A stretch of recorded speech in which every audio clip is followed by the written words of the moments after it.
Okay. I don't know if that looks good. That looks good. Okay. Hi, my name is Marianakebaso, and in today's video, we're doing a very highly requested how to set yourself up for success, how to set your life up for success video. A lot of my friends asked me personally how I do it, so I'll be using myself and how I'm setting myself up for success as an example throughout this video, because I can really only speak for myself and my experience. And I will say that a lot of the tips I'm going to be talking about are learned from my parents or from books that I've read or from people that I've talked to who are successful in life. I'm obviously a teenager, haven't done much, but I have learned from other people that I think are very successful. And those are the tips that I will share on how I'm setting myself up to get to the point in which I want to be at. So without further ado, let's get into it. So the first tip that I have is to figure out how rich you want to be. I know that sounds like a really weird tip. To be honest, when I wrote it down, I was like, oh, people are going to take this the wrong way. But really, being rich is relative to every person, and it really depends on where you start from and where you see yourself. Because I know a lot of people who think that being middle class is rich, being able to go on vacations twice a year is rich, being able to not have to budget their money is rich, being a millionaire to some other people is rich, being a billionaire is rich. So you really need to figure out like what type of rich you want to be. And it's important because there are jobs that you can do to set yourself up to be the type of rich you want to be. But if you don't know the type of rich you want to be, then it's pretty hard to choose a job because you don't know what you want. Now, most people are striving for a job that makes about 6 figures, which is over $100,000 a year, which seems like good money. And it is in some states, although in other states you get taxed a lot. So you need to make a lot more than 6 figures to be able to fit your definition of rich, which is why it's important to figure out what type of rich you want to be so that you can plan your job accordingly. The next tip we have is to pick a job that has licensing. So when you're looking for a job, based on the people that I've talked to, I don't recommend that you pick a job in the creative realm just because it's not licensed and it's very hard to establish yourself in the artistic creative world unless you have connections, you know people who know people, or you are just like the most talented person ever and you get there, you know what I'm saying? Now, this is totally not to diminish your dreams of being like an artist or a music writer, but it is really hard, as you know, a lot of people want to be the next Monet, the next Picasso, and there's not everybody who can be the next Monet, the next Picasso. So just really pick a job that has licensing, and there's many options. I know a lot of immigrant parents only tell you that you can either be a doctor or a lawyer, but there's so many other options, not only in the healthcare field, but in agriculture, in environment, in engineering, in science. There's so many jobs and there's so many opportunities, and the best thing is just to pick a job that has licensing, and there's lots of different licensing. And basically I'll explain this further is licensing almost guarantees you that you will get a job in your field because you have to have something to be in it, if that makes sense. So when you're a licensed person, it's like you have a specific subset of training skills that jobs are looking for. So for instance, I will use the example of my own career field. So I want to be a cardiothoracic surgeon. That is a very specific skill set, and it is licensed in, most cardiologists have general surgery board certification and cardiothoracic board certification. There are some programs where you can just go straight to cardiothoracic board certification, but most like older cardiothoracic surgeons have both of those licensings. And both of those licensings basically ensure that if that cardiothoracic surgeon were to walk into a hospital, they would get the job, because not everybody can have, that general surgery licensing. Not everybody can have the cardiothoracic certification, the board certified surgeon. So having that licensing almost guarantees you a job. And this doesn't mean that you have to go to school to be a surgeon or to have a job that is licensed, but it will definitely make your life easier when it comes to time looking for a job. A lot of college graduates find it hard to find a job in business because a lot of the times in business, you don't need a license to be a business person unless you're starting your own business. You don't need a license to be a secretary, to be an assistant. So in order to get those jobs, you either have to really excel at your interview or know someone who knows someone. So once you've picked a job and you know what you want to do, plan out how you will get there. So again, I'm using myself as an example because I can't speak for other people. I myself know I want to be a cardiothoracic surgeon, and I know that I want to be a surgeon as quickly as possible. I don't not want to spend more than 15 years in school, which is what a lot of cardiothoracic surgeons have to go through if you go the normal route into becoming a surgeon. Now, because I know what I want to do and I am setting myself up for success, I have found multiple routes or accelerated programs that will help me basically not have to do as many years of schooling. So to start, I am at a high school where I am going to be earning a minimum of 60 college credits by the time I graduate high school. Now, not all of those credits will transfer to college, as some of them will be going towards my high school diploma. But by my 11th grade year, by my second semester of my 11th grade year, I would have finished all my requirements for high school. So my last 3 semesters in high school, I will be doing purely college classes. And if I talk to my assistant principal and I talk to my counselor, I could be having them giving me a full course load of college credits, so that by the time I'm graduating high school, I basically completed a year and a half of college to 2 years in advance. So by this way, I'm cutting off 2 years of my undergraduate degree because I would have finished all of my basic fundamental courses like English and math that you have to take before you can specialize in college. In addition to this, I've also looked into BSMD programs, which are basically programs where you can get your bachelor's and your medical degree in under 8 years, which is usually how long it takes to complete both. Some programs are 7 years, some programs are 6 years. Other programs are 8 years, which I know a lot of schools have this, such as Baylor. I think UPenn has one, and I will put them on the screen if I can find the specific colleges that have those 8-year programs. And there's also colleges that have 6-year programs, which are the ones that I'm interested in because they will help me fast track a lot more. I'll complete my bachelor's and my MD in 6 years. If I had not planned this out, I would have spent a lot more time in college and a lot more time applying. The application process is a lot more stressful, especially with medical school because it's competitive, but that's why it's important to plan how you will get there. And this can be applied to any specialty, any job, because the earlier you know what you want, the easier it will be for you to set yourself up to get there. So, I know you're probably thinking this since I explained my whole getting into bachelor's, undergrad, medical program, everything. You're probably thinking, oh my God, she's gonna be in debt until she's dead. And I'm going to explain almost an unpopular opinion, and this is definitely unpopular within the financial community, I guess.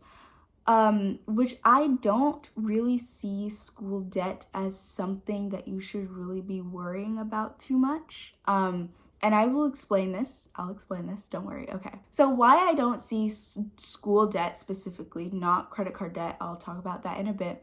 But school debt specifically, I don't see it as a big issue because 1, the interest rates on student loans are high. They are so high, meaning that even as you are continually putting in money, by the time you have paid off your original amount of money that you took out for your loan for school, you will still have hundreds of thousands of dollars, if not more, left to go because of the insane amount of interest that is put on student loans. The only way you would be able to pay off student loans if you had a huge lump sum amount of money at one time and you could just pay off all at once. So for me, I would calculating, I'd probably have at least $500,000 of debt from bachelor's and medical school.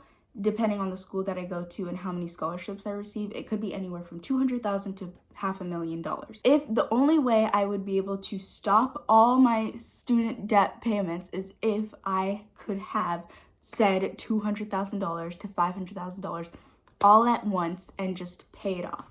Even as a doctor, that is still a crap ton of money.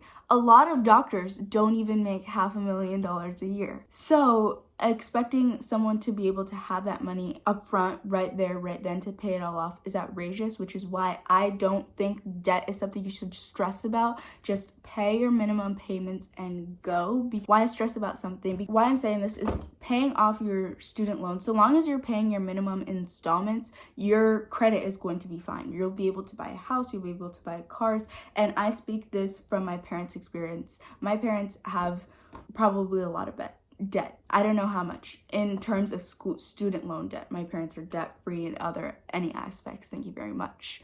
But in terms of student debt, my parents probably have a lot of money and they're not in a rush to pay it off, because even if they would put in $10,000 into the student loans a year, they would still not even be close to be paying off their debt 10 years from now because of the constant interest to it. So don't worry about student loan debt. I just say focus on school and getting the money, getting to where you are, getting the bag, but you should also love your job. I forgot to mention that, but I'll talk about that a little bit later. Focus on school and just go for it. Like student loan debt, I do not think it's something that you should be like, oh, I'm not going to college because I can't afford it. Babe, take out a loan and go, because the loan is not going to hurt you. So long as you pay your student loan, you pay the minimum. But if she had decided, oh, college is too expensive for me, I can't afford it, I'm just not going to go, she would not be where she is right now. And that's the point I want to drive home. So this is another thing, which is finances and budgeting. A lot of kids my age seem to not know much about financing and budgeting, and I think it is very important in setting yourself up for success. I recommend that when you start your first job, you start making money in some way, shape, or form, you have a strict budget that you keep yourself to. And I don't mean this that you're rationing out food for yourself. No, I mean that you know what your expenses are, you know where you have extra spending money, and you're also making sure that you have money left over to save or to put into other investments, which is so important because a lot of people don't do this. And the earlier you start, the better off you'll be. The earlier you start investing, the earlier you start saving, the more money you will have in the future. Now, it's not always super important to save for the future, which is why I don't recommend putting all of your extra money towards savings. I still advocate for going out with friends, going on vacation, doing this, doing that, but also make sure that you do have money in the case of an emergency, that if something went wrong, like for instance, COVID happens, you lose your job. Do you have money? Do you have investments? Do you have things that you could sell to be able to sustain yourself for a period of time? And I think that is so important. Budget now so that if something happens, because there will be a time when something like COVID will happen and you will need the money. And if you weren't budgeting and you weren't saving, it's just... The next tip we have is investment. Investment is scary. Investment looks different for a lot of different people. You can invest in stocks, you can invest in property, you can invest in businesses, you can invest in, businesses and companies are kind of the same thing. So there's a multitude of things that you can invest to. And I would say that my definition of investing, I don't know if this is the Google definition, but it would be putting your money into something that will later give you greater return. And usually this return is not immediate. Usually this return will take a few months, sometimes even a few years to produce money. But in the end, you will have that extra source of income for you to be able to live off of. And this will go into my next tip, but first let's talk more about investing. So my favorite type of investing, I was actually talking to a friend about this, and I will be including this in this video because I know she wanted me to explain this further, is real estate. Real estate is probably one of the biggest investment opportunities, and I would say it's one of the quicker ones, as investing in stocks can take a while for you to see profit, and investing in businesses can take an even longer time for you to see profit. But investing in real estate, you almost see that immediate money going into your bank account when you sell the property. So one of the things that I want to do when I grow up, once I am a surgeon, I'm where I want to be, I will be setting aside some of my salary to be going towards investment properties. And these are properties that I don't buy for myself to live in, but instead I will either buy to renovate and then sell, or to just buy them, keep them in my hands for a little bit, and then sell or rent out. And nowadays there's so many opportunities in which you can make money through investment properties, not only just renovating and selling. You can also rent, you can Airbnb, you can rent out rooms for college students. So there's really a lot of opportunity in real estate, and I think it's an amazing place to start when you have a job. Definitely not when you're a teenager, because it's kind of hard to come up with $10,000 for a house when you're a teenager, but you know, real estate is an amazing place. So I'll go into one of the methods that I really am interested in and I love because it's so fun. If you've ever watched HGTV, any one of their shows, Flip or Flop, Fixer Upper, all of those shows, they are showing literally how people are making money by flipping properties for profit. And you don't necessarily have to do it for profit, which I'm not necessarily. I think designing and renovating a house is so fun. It's literally so fun to pick out the paint colors and the cabinets and the countertops and the tile. That's fun to me, so which is why I think it would be a great investment thing, because not only would be making me money, but I would also be having fun doing it. So in the way this will work, so I'll give an example scenario. I would buy a house in a good environment or good location that's not as aesthetically pleasing. So this could be a house that is going off auction, it's going foreclosed, or it's just generally cheap. The best time to buy properties for renovation is when the market crashes. And a lot of millionaires back then in California bought houses like up in Palm Springs and Redlands, which if you don't know, those are amazing neighborhoods. Let's start there. And now those homes are going for no less than $500,000. So if the said person bought a house for $200,000 and now they're selling it for $1.2 million, how much profit are they making? Yeah, that's a lot of money. And that is how the rich get richer. Investment properties, okay? Invest. And I'm pushing properties because it's what I know best and it's what I know the most out of other investments. I can't really talk that much about stocks because I personally don't have any experience with it, like personally. I know my parents are trying stocks and they're just like dabbling into it. So the last and the final tip we're talking about in setting yourself up for success is multiple incomes. I don't know if I can stress this enough in this video, but having multiple sources of incomes is so important, okay? It's so important. You will thank yourself when something like COVID happens, even if you don't have money saved, if you have multiple sources of income, but you lose one of your sources of income, you'll still be perfectly fine because you have multiple sources of income. So again, I'll use my future self as an example of what I hope to achieve in life. When I become a cardiothoracic surgeon, my surgery job is not going to be the only source of my income. Like I talked about, I will also have investment properties. Now, investment properties, they're not quick money because it takes a while. You have to buy the property, go through escrow, renovate the property, or do some touch-ups or whatever, sell the property, and then you get money, which that process takes at least a few months, if not more. But I will have other sources of income. I hope to continue my YouTube channel until then. So maybe YouTube will be a source of income for me. Another source of income that I hope to have is I do want to start a business sometime in the future. I don't know what business it would be, but business is an amazing source of income because you work for yourself and you can eventually quit your full-time job and become your own boss. Not what I want to do, but if I were to ever start a business, I would want to at that time because I would have the money and the resources to be able to support my business by myself, you know, buy all the product, the inventory, everything like that, and be able to still live. Whether or not my business succeeds or not, I'll still be able to be fine, if that makes sense. Multiple sources of income, almost not guaranteed, but they just help you out in times of trouble, in times of need, everything like that. So I hope you guys enjoyed this video, and if you did, make sure you leave a like and comment down below. I respond to every single comment. You guys have been slacking on the comments recently. I peeped that but thank you so much for watching again, and make sure you subscribe down below. And if you guys would also like to see more videos on me talking about the different programs and the different types of jobs that you can do, make sure you leave a like on this video or comment a specific video request that you have. I'm always open to requests.